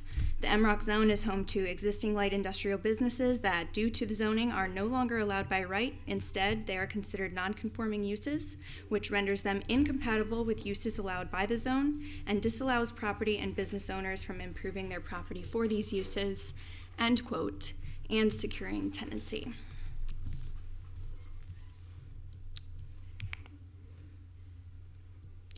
Just going to go over some of the criteria for the land use consideration. So MIC is the preferred zoning district for the commerce, one of the preferred zoning districts for the commerce future land use designation. So is consistent with that land use and is appropriate because the site was originally developed under the MIC district regulations. For the concurrency criteria, there is no proposed change to the approved and existing use of the site. The concurrency consideration that we are tasked with evaluating is the maximum development potential in terms of traffic. So the traffic analysis found that the maximum development potential of MROC and the CMU designations compared to the CMR and MIC designations resulted in a net reduction of over 17,000 daily trips. So the previous discussion revolving around allowing the commerce land use designation south of Atlantic brings this petition, both of these petitions consistent with the comprehensive plan. However, I do want to raise your attention to some of the goals, objectives, and policies as set forth by the comprehensive plan, with the guiding policies to preserve industrial land, but few industrial areas along the corridor are zoned industrial, and this will bring more industrial space to the area. Compliance with land development regulations. The site was developed under the MIC district regulations and is therefore consistent with the land development regulations, though no proposed changes to the site are proposed.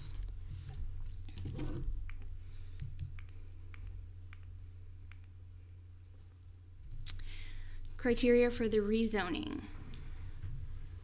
So the subject petition is being processed under the second two.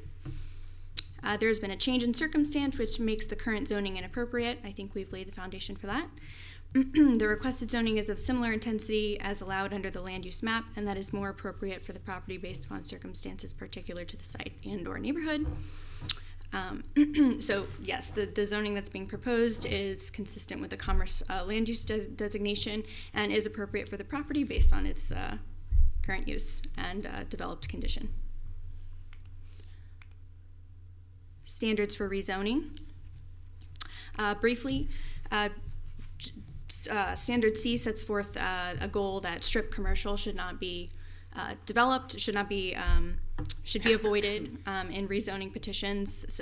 Just to reassure you, strip commercial is not a vision for this site, and again, no site plan modifications are proposed by the applicant.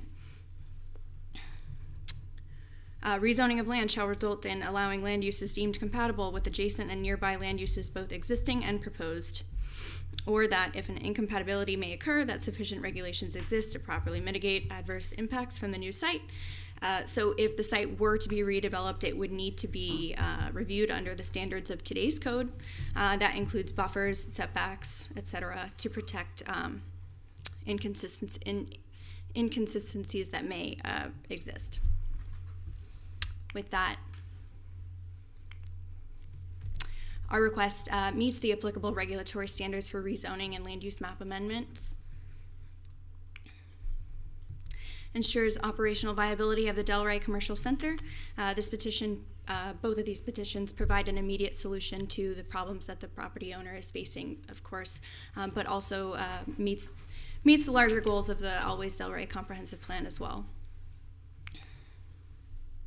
And adds vital land inventory to the light industrial sector, providing necessary goods and services to Delray, those lovely home improvement uses that we all use and love.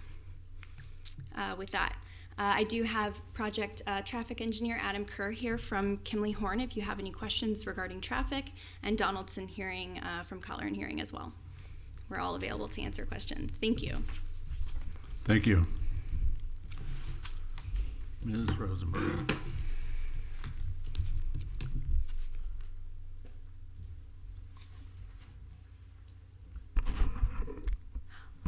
All right, good evening again. So just another quick recap. The subject property is a 4.27 acre parcel located on the northeast corner of Lowson Boulevard and Southwest 10th Street and South Congress Avenue. It has an existing land use designation of Congress Avenue mixed use within the mixed residential office and commercial MROC zoning district. The site is currently developed with two 35,703 square foot buildings, which are currently being used for commercial office and warehouse space. So the subject request tonight is for a land use map amendment to amend the land use designation from Congress Avenue mixed use to commerce, and to rezone the property from mixed residential office and commercial to mixed industrial and commercial. The application is being processed concurrently with the companion comprehensive text amendment, which was heard previously here tonight, to allow the commerce land use designation south of West Atlantic Avenue. So just a little bit of background. I'll try not to be too repetitive, but the two buildings that are existing on the site were constructed in 1988. On December 5th of 2006, ordinance number 33-06 was approved, which established the MROC zoning district. In February of 2007, there was a city-initiated land use map amendment and rezoning that was approved, amending the land use of 63 parcels along the corridor of South Congress Avenue, and also changing the zoning of those same 63 parcels, making the land use designation Congress Avenue mixed use and the zoning district MROC. And those are all the properties highlighted in red here in that map. The subject site was included in both the land use map amendment and the rezoning. Here we have the existing proposed land use from Congress Avenue mixed use to commerce. and then also the zoning map from MROC to mixed industrial commercial.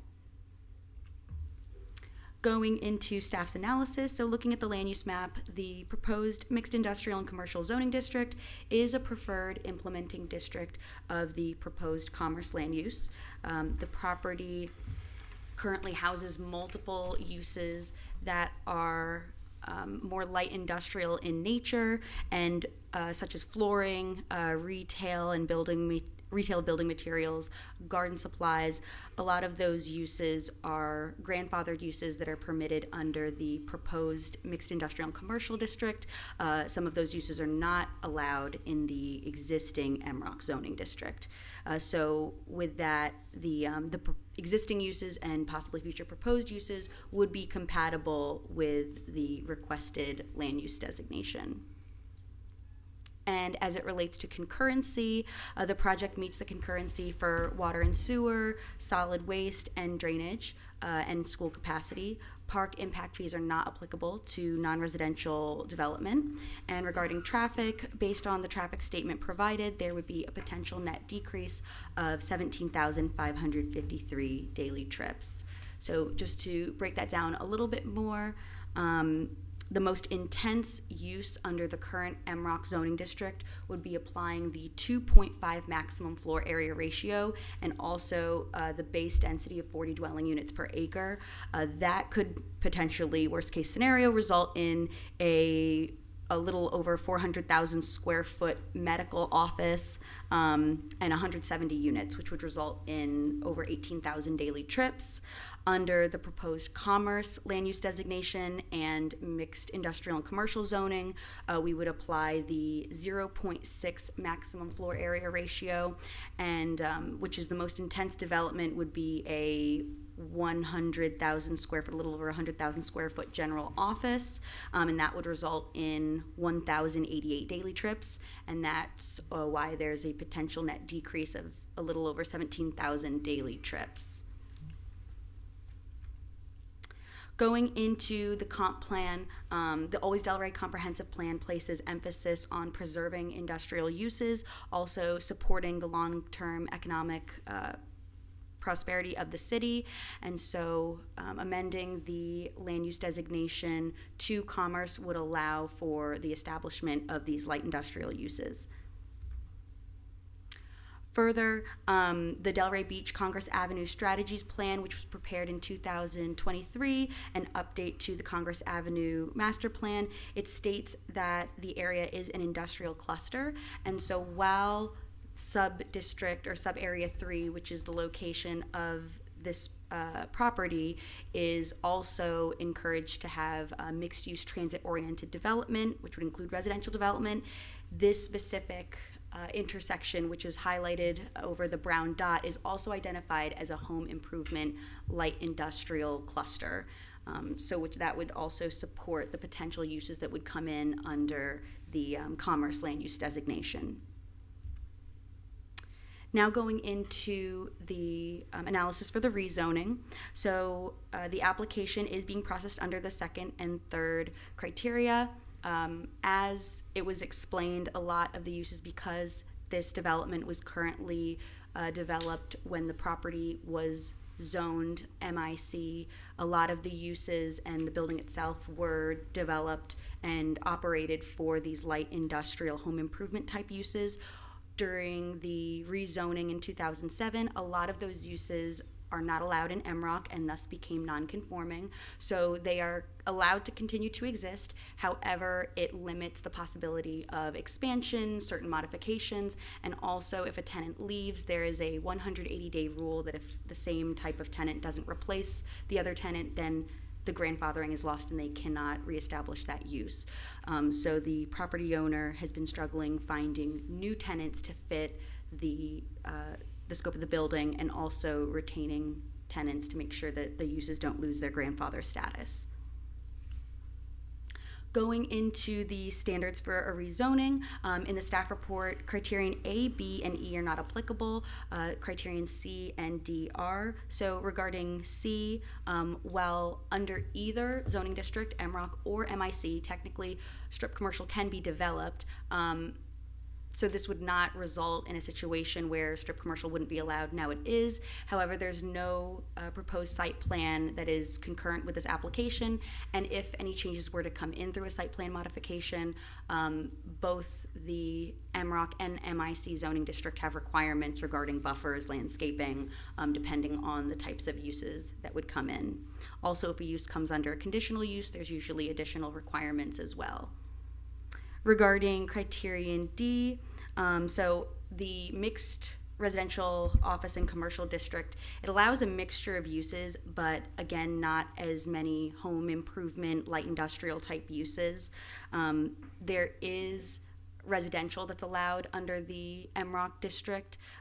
They can go up to, I believe, a density of 50 dwelling units per acre under the bonus incentive program.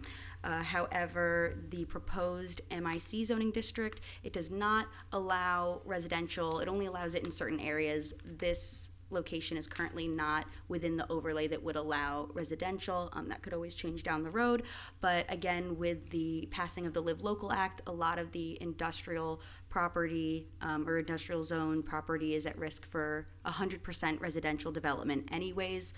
So this was considered compliant. Now, going into some of the considerations, these are just outlined in the staff report regarding the land use map amendment, just to consider whether the proposed commerce land use designation is consistent with the applicable goals, objectives, and policies of the comprehensive plan, and if the requested commerce land use allows the most appropriate development to fulfill the remaining land use needs of the city. Regarding the rezoning, consider whether there have been changes in circumstances on the site and within the neighborhood which would render the MROC zoning inappropriate, and also whether the requested zoning is of similar intensity and would allow compatible uses that would not pose negative impacts on the neighborhood. This application has been sent to the Interlocal Plan Amendment Review Committee in December. We've received no comments of concern, and if approved tonight or recommended for approval, we anticipate it going to City Commission in April and May for second reading. And I will leave you with the board options for the land use map amendment and also the board options for the rezoning. And that concludes my presentation. I'm available for any questions. Thank you. Is there any public comment?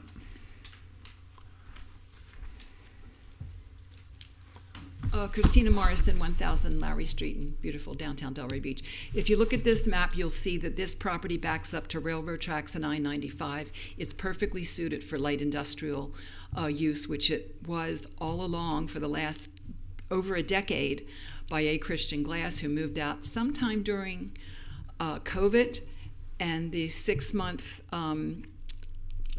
approval process to keep it the same use wasn't possible during COVID, so they lost that particular use. The light industrial does not permit the dirty, heavy industrial uses, so please don't think this will ever be a dirty use site. It'll always be contractors, suppliers, tech uses, all the things our city thrives on entrepreneurial uses. So please approve this. It's very important. Thank you. Thank you. Ms. West, any cross-examination or rebuttal?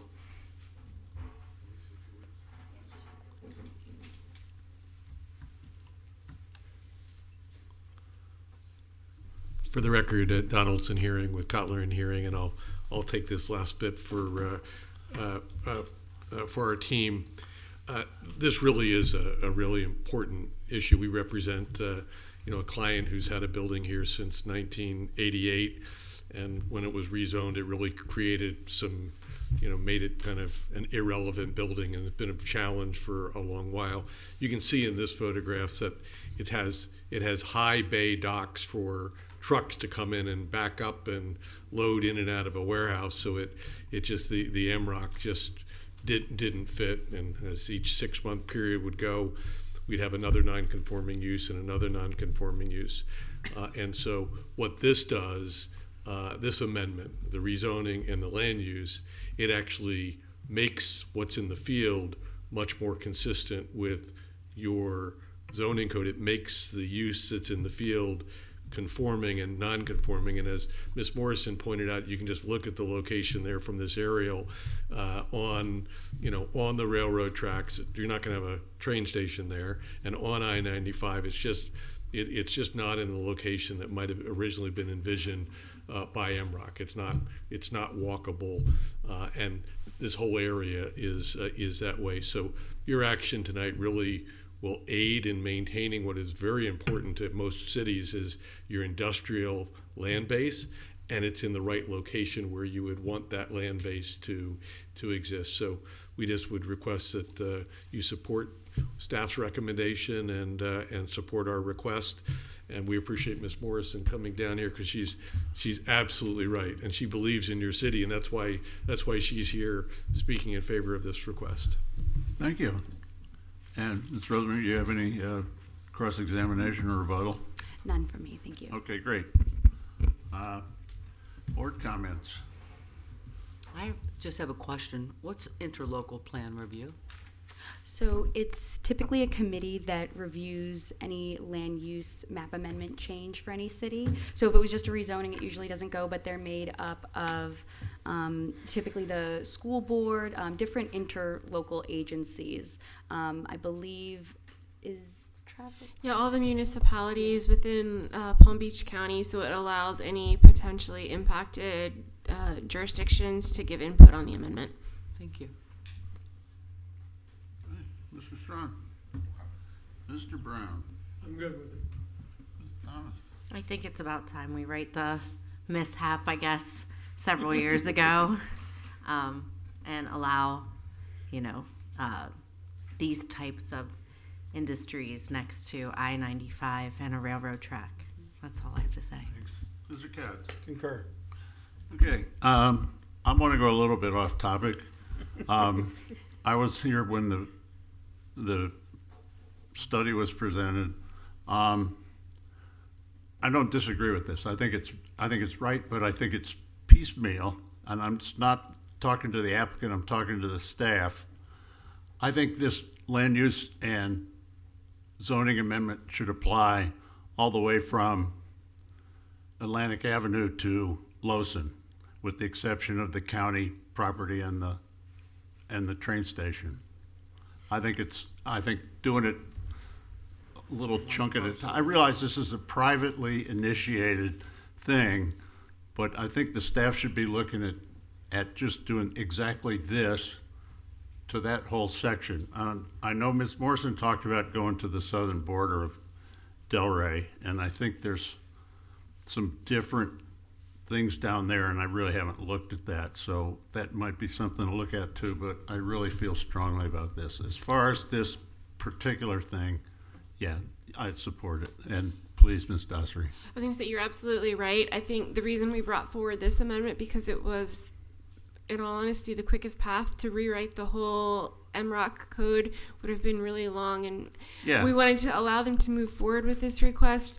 We figured it didn't hurt to also allow commerce land use south of there, but we do have it on our agenda to update our entire code for the permitted uses. It's odd how you go to each district and you have this weird list of things that is probably the same thing as it is in another district, but we don't know because somebody wrote it at a different time and they didn't check the other sections. So we 100% hear that, and I think in this budget year is where we have it in the budget to get the consultant to help with that rewrite of the permitted uses. So we hear you loud and clear, and that's definitely very helpful. Thank you. Every confidence in what you're going to do. Having said that, we need a land use amendment motion. Move a recommendation of approval to the City Commission of Ordinance number 2.25, a privately initiated small-scale land use map amendment from Congress Avenue Mixed Use CMU to Commerce CMR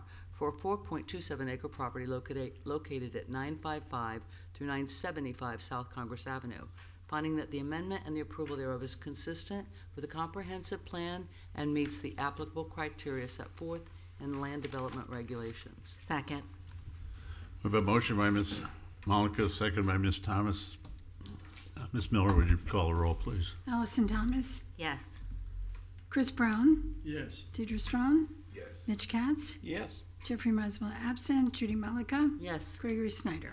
Yes, so that passes 6-0. And now we need an amendment on rezoning. I mean, a motion on rezoning, sorry. You looking at me? Move a Let me recommendation. read. Okay, I wasn't sure. We were bouncing back and forth. We're fine. Move a recommendation of approval to the City Commission of ordinance number 1.25, a privately initiated rezoning from mixed residential office and commercial MROC to mixed industrial and commercial MIC for a 4.27 acre property located at 955 through 975 South Congress Avenue, finding that the request and approval thereof is consistent with a comprehensive plan and meets the applicable criteria set forth in the land development regulations. Second. We have a motion by Ms. Malika, second by Ms. Thomas. Then read the roll, please, Ms. Miller. Allison Thomas, Yes. Chris Brown, Yes. Deidre Strong, Yes. Mitch Katz, Yes. Jeffrey Muswell absent, Judy Malika, Yes. Gregory Snyder. Yes, and that passes 6-0. Thank you very much. And, yeah, good luck. All right. We have number 9, legislative items. Does anybody want to take a quick break, or should we just move I on? could take a quick break. Yeah, we'll Thank take you. 5 minutes.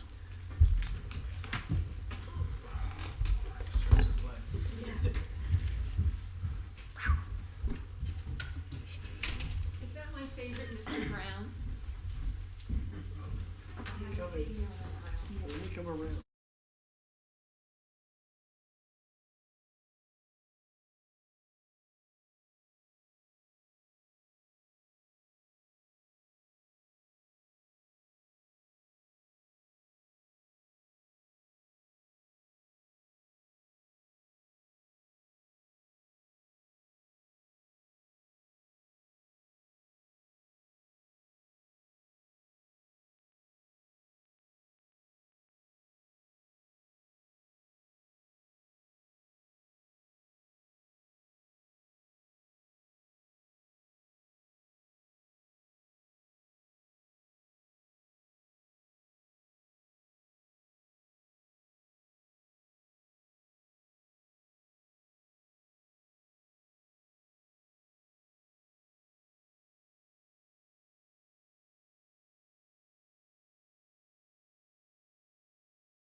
restarted.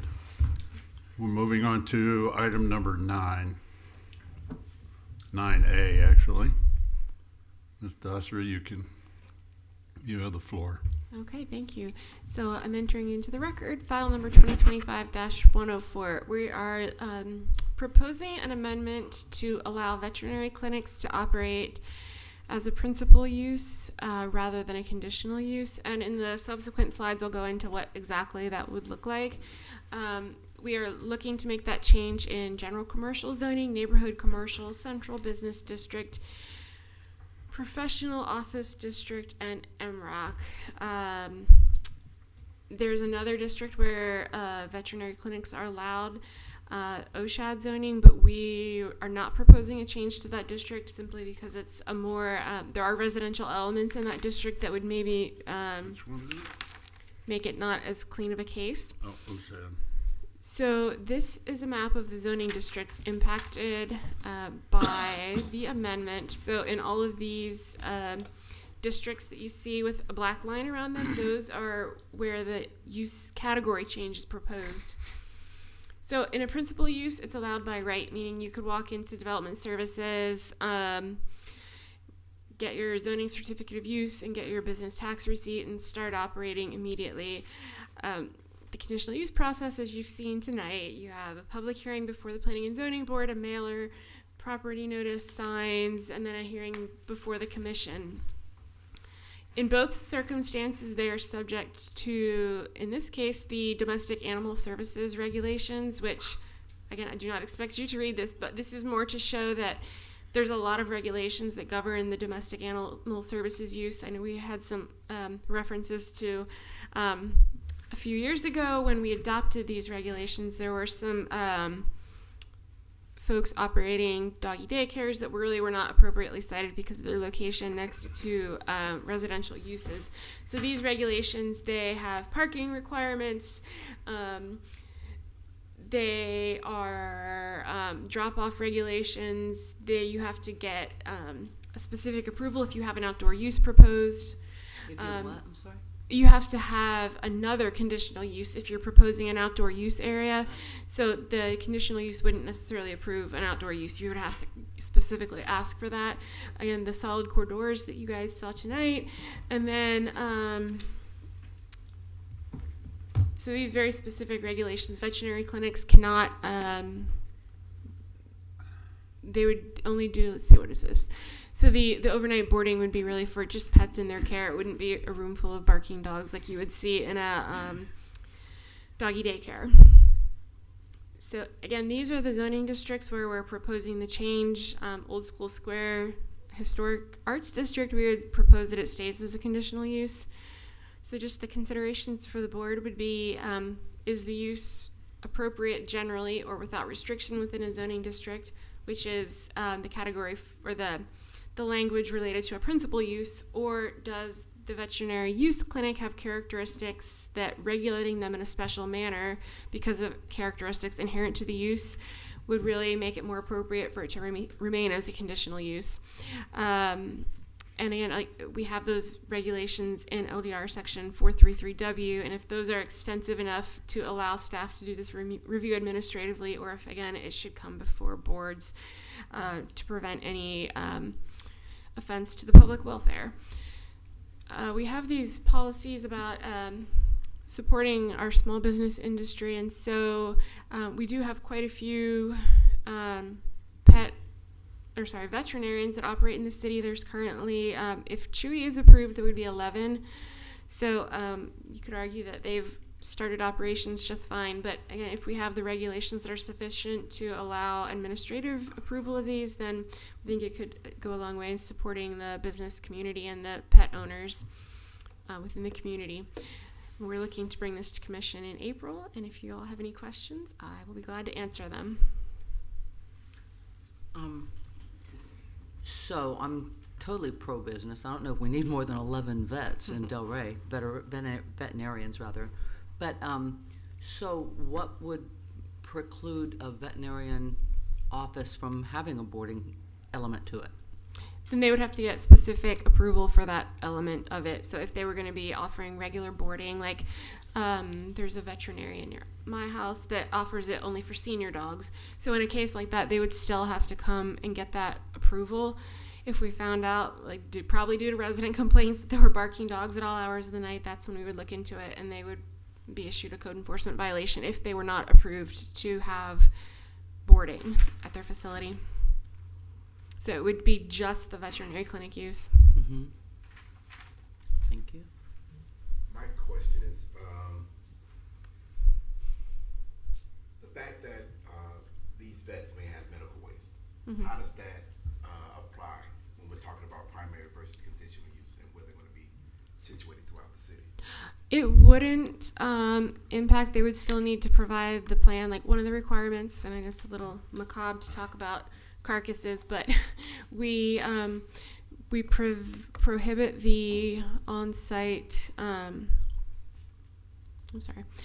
on-site disposal of carcasses. So that's one thing that's already baked into the regulations. Like you couldn't have an on-site crematorium, or other ways you would have to have a medical waste removal company, just like a doctor's office. But if they burn them, that's not a carcass. Just saying. True. That's not allowed in either. Is like I don't know how you would dispose of an animal besides that. So, but they're not allowed to do that. Okay. No on-site disposal. Okay. I see no issues with it, and I actually appreciate giving them the extra hour buffer as well. I think if it's available for the vet and he or she wants to do it and provide those services, then it should be allowed. Yeah, that was my question, is the emergency services. I noticed that a lot of the vet, like, overnight ones are not in the city, and I'm guessing it's because it's harder, because I know there's, like, one west of, like, and it definitely needs to be in the right area, but why not allow some of that, or does it allow, like, this 24-hour vet emergency type place if somebody wanted to open that? Yeah, so they are allowed. So the hours of operation are limited to 7 a.m. to 8 p.m. except for veterinary clinics providing emergency services. So if the board would want to see the emergency vet care providers still have to go through the conditional use process, we could. So they would automatically, so if they were opening as an emergency, they get the extended hours. Correct. The way we've got it. Okay, yeah, I think that should be an option, because right now, I think if people have an emergency, they literally got to go to Boca, they got to go like west. I haven't, knock on wood, haven't had that problem, but I've heard people having like to get to a far distance for that Gateway. emergency. Gateway. Yeah, that's what I've heard. Yeah. Yeah. So. Yeah. I think that's a good point. I think maybe the emergency services could somehow be subject to. Well, no, it's included. They can get it automatically. You're saying now, right? They No, can, like, so it- if you think it would be more appropriate to We keep. can tell them that they can't get it. Oh, I don't. We can make it a conditional thing to do emergency services Yeah, if- at 24, I would say 24 hours. It would necessarily Or be. 'cause after this hours. Prohibits hours. Yeah, because I can see it going in somewhere, These are the and right then places. you get the business, they don't make a lot of noise, Yeah. but it's lights, and it's people coming and going. Not at emergency this services, limits- they're all Just sick. limiting it to these This commercial limits districts. the hours, though, right, of operation. So it would be. No. So it's limited to 7 a.m. to 8 p.m. unless they're providing the emergency services. So that if the board feels more comfortable keeping emergency care providers as a conditional use, we can carry that recommendation forward to commission. Say that again. Because of the districts, I'm okay with keeping it the way you wrote it, based on the zoning, the districts that you chose. Well, they're all the commercial districts, right? Correct. And she left out the one that with the potential. Mm-hmm. The one that what? The one OSHAD she left out. So Yeah, but, okay. And you also did not include planned commercial.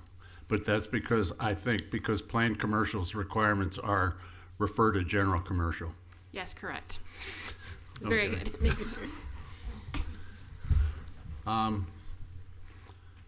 I don't know, I'd like to see a restriction on, I just think that think there are a ton of emergency. After-hours emergency veterinary services should require should be conditional, I guess is what I'm saying. Well, my thing is we don't have any right now, right? So, and then if we make it harder, we're going to discourage us of getting one, and it sounds like it's a need. Well, right? I mean, Right, but the flip side could be the 11 that are existing decide to, right, change it and go to. They could all go emergency. Or Right, because it wouldn't be a zone change or a use change. They wouldn't correct? have to do anything except just still open want up, right? Yes. I mean, they could still just what? continue operating and just change their hours. So. Yeah, they could just suddenly decide that they want to be all-day, all-night emergency vets. Yeah, that's right. All 11 could just decide Yeah. if they fall into the area. Because there's no, I agree with you. there's no control over that, yeah. Why can't a veterinarian do what dentists do? If you've got a problem with your tooth at 2 o'clock in the morning, I can call my dentist, and he'll meet me at his office at 3 o'clock in the morning. Why can't they do the same for veterinarians? So Write his name down. don't make it. Well, I suspect that that's actually what's happening. I'm guessing his name is not the one that was here earlier. But the Okay. veterinarians don't do that. I mean, I just went through this recently. You call Yeah, your they said vet, go to we called our vet, and the guy said, and the reference was a referral to a place up at the Congress and Gateway in Boynton. Which is what this Chewy guy says he does today. Yeah, he refers you to someplace, and I'm no problem with going there. I mean, and the people up there were great, and outside of the fact that they put my cat to sleep, the whole thing was fine. Not permanently asleep. Huh? No, I think he meant permanently. That's terrible. Yeah, they tried to, yeah, he was not salvageable. Oh, he put him to sleep permanently. But I mean, that was fine. I don't have any problem with that. I personally don't think that as written should be a principal use. As emergency, after hours emergency care should remain a conditional use. I agree. Okay. I'll go with the board majority on it. I'm good either way, but Depends who makes what motion. I know. I'll put it this way: I'm not making a motion. How about that? You make the motion. Go ahead. Can I? You Can I can make pass a the motion? gavel and make. A I motion. can't make a motion. He can pass the gavel. How and would make a I? motion. How should I word that if I want to preclude? Here, I can do Emergency. that. I can pass the gavel. I think if you said, you go ahead. No, I was going to say, if you can Yeah. recommend approval under B, then add the change that you would like. So, As amended. as amended, okay. Recommend approval to the City Commission of ordinance number 11-25 as amended on a city-initiated request to amend Land Development Regulations LDR, Section 4.4.9, General Commercial GC, Section 4.411, Neighborhood Commercial NC, Section 4.413, Central Business CBD District, Section 4.416, Professional and Office District POD, in Section 4.429, Mixed Residential Office and Commercial District MROC, to establish veterinary clinics as a principal use instead of a conditional use, so long as they're not a 24-hour veterinary clinic. Yeah, okay. Somebody. I'll second, I'm sorry. Okay, thank you. We have a motion by Ms. Thomas, second by Mr. Strawn. Ms. Miller, will you please call a roll? Allison Thomas. Yes. Chris Brown. Yep. Deidre Strawn. Yes. Mitch Katz. Yes. Jeffrey Musma absent. Judy Malika. Yes. Gregory Snyder. Yes, that passes 6-0. And it's not that I'm anti it, I just want to be able to hear what location it's in. So Yeah, that, well, that's all we're asking. Yeah, is right. Is that we want a little bit of control I just wanted to over clarify on the over record. the people that- working at 2 in the morning. Right. Okay. Reports and comments. Staff. Ms. Dossery, what do you have? Sure. No comments in particular, except just to call attention to your next meeting dates, which are March 17th and April 21st. Okay. St. Patrick's Day. Yes, I'm sorry. Wow. That should be a federal holiday. Diane will So bring green. it's all going to be ecology and green movements. We could all try to wear green, I guess. So I won't be here for the April meeting. And Okay. You need to know now I'm I'll going make to note. Denmark for Easter. Delightful. Ms. Warren. Yes, it's such a pleasure to be here with you all tonight. I just have one comment. We recently had a Robert's Rules of Order presentation. I watched it. Presented in I a watched it workshop too. to the City Commission. That was on February 18th. We'd just like to encourage you all, if you haven't seen it, to go and watch the presentation. It was a great presentation, and we think it will be very helpful to your board. If you would like the slides, Mrs. Ari can provide them to you as well to supplement the presentation. Wow. It's available on the February 17th board meeting? February 18th Workshop meeting. Yeah, I did watch it. It was at 3:30. It's really 18th educational. I workshop. enjoyed it. Yeah, Okay, I will. I'm a I mean, fan you know of it, that type but of law, so. Thank you. That's all. Thank you. Board comments, Mr. Katz. I have one. The last meeting we saw the bay door issue, Yes. and then it was interesting. Mr. Meisman actually brought up, like more decorative bay doors, kind of allowing those. And then I was driving on Linton this weekend, and I saw the new fire station that have exactly that. So, is there a way to get into the code so that something like that they would have that option to come up with something? I mean, obviously, identify it it wouldn't be specifically. red like that, but those doors, the red is because it's a fire trip, but it looks really good because it's on a major street, and they did a really good job in making it not look like, roll-up doors. And I know that was a long discussion we had about last time. So if we could make it easier so that we're avoiding those roll-ups and giving them that option of something like that, that's a great example. I mean, I was like, this is what they should have had there. It looked really good. That was it. Ms. Thomas. None. Okay, Mr. Brown. I'm good. Mr. Strong. Ms. Mollica. None. Very good meeting. I thought you had something. I know, right? No. She's not going to be here next Bring month. up some of your more controversial issues. I've already done that. But we haven't acted on them. I brought up all my controversial issues already. That's my only comment. Having said that, we're adjourned. Excellent. Thank you, Mr. Chairman.